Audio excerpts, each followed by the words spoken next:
आज की कहानी में हम देखते हैं कि औरत ने अपने मंगेतर की हथेली पर वार किया और उसके सारे कपड़े फाड़ दिए और खुद को और उसे जान से मारने की धमकी दी। फिर उसने जमीन पर शराब की एक बोतल गिरा दी, उसे गुस्से से घूरा और उससे उसके चारों ओर चक्कर लगाया।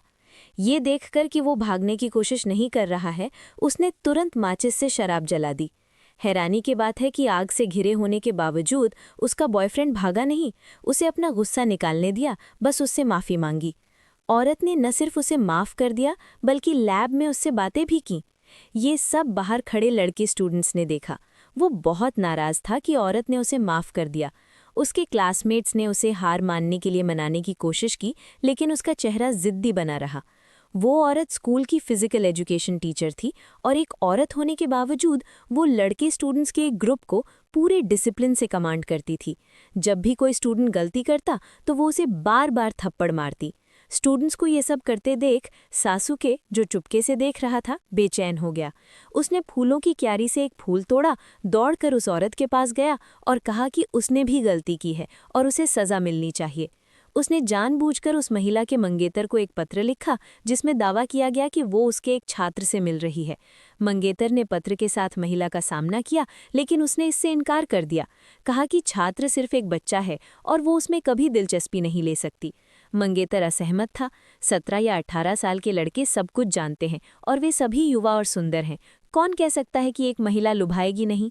महिला गुस्से में थी। अचानक उसके मंगेतर के भरोसे की कमी ने उसे गुस्से में वहां से भगा दिया।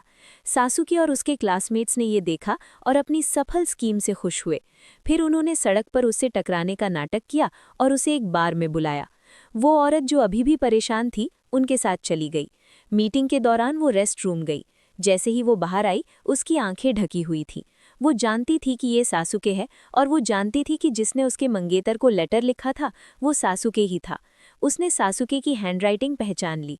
सासुके ने अपनी फीलिंग्स बताने का मौका गंवा दिया। औरत ने उसे जोर से धक्का देकर दूर धकेल दिया, कहते हुए कि वो नशे में है और उसे शांत होने की ज़रूरत है। ये साबित करने के लिए कि वो पूरी तरह से होश में है, सासुके टॉयलेट में कूद गया। उसका पक्का इरादा देखकर औरत का दिल ज़रूर पिघल गया। उस शाम सासुके उस औरत को घर ले गया। उसकी बिल्डिंग पहुंचने पर उन्होंने लाइट जलती हुई देखी। ये सोचकर कि कोई चोर अंदर घुस आया है, वे अंदर भागे। पता चला कि उसका मंगेतर माफ़ी मांगने आया था। औरत ने जल्दी से दरवाज़ा बंद कर दिया जिससे सासुके बाहर नहीं आ सका। सासुके का दिल बैठ गया। उसने फिर से झांका और देखा कि मोरीमोटो ने कुछ बातों से औरत को आसानी से मना लिया और दोनों नॉर्मल हो गए। सासुके गुस्से में था। उसकी स्कीम काफ़ी बेरहम नहीं थी। इस बार उसे कोई पक्का प्लान बनाना था ताकि सुलह का कोई चांस न रहे।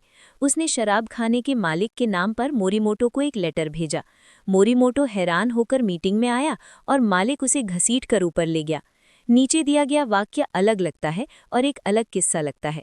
एक लड़का अपनी प्यारी टीचर का दिल जीतना चाहता था।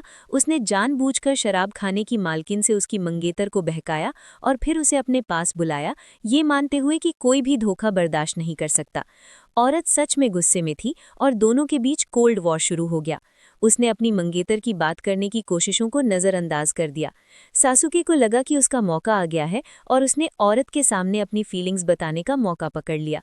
उसे गलती से अपनी उंगली काटते हुए देखकर वो बदले में अपना हाथ काटना चाहता था ताकि उसका दर्द बांट सके। लेकिन औरत ने अपने मंगेतर के बारे में सोचा। क्यों?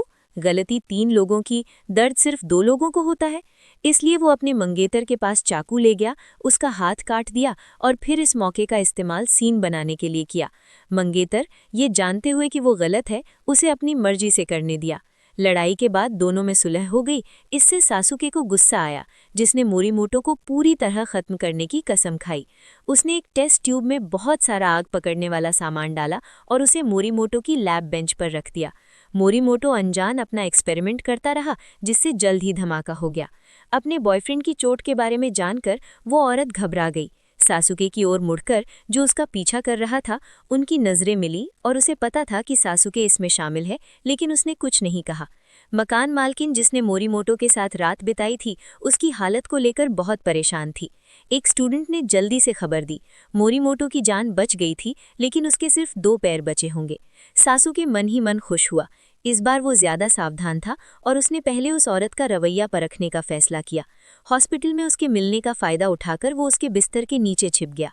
मोरीमोटो ने उस औरत को अपनी चोटें बताईं और सगाई तोड़ने का ऑफर दिया, लेकिन उस औरत ने साफ मना कर दिया कि मैं मोरीमोटो से एक इंसान के तौर पर प्यार करती हूँ। शादी के बाद उनके बच्चे होंगे, मोरीमोटो को इसकी चिंता करने की जरूरत नहीं है। मोरीमोटो हॉस्पिटल से डिस्चार्ज हुआ। शादी प्लान के मुताबिक हुई। सासुके की आंखों का जुनून खत्म हो गया था। 1 साल बाद सासुके की एक गर्लफ्रेंड बनी। शॉपिंग करते समय दोनों की मुलाकात एक जान पहचान वाले से हुई। वो औरत अपने नवजात शिशु के साथ शॉपिंग कर रही थी।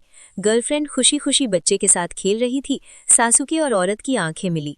बिना शब्दों के सब कुछ समझ आ गया।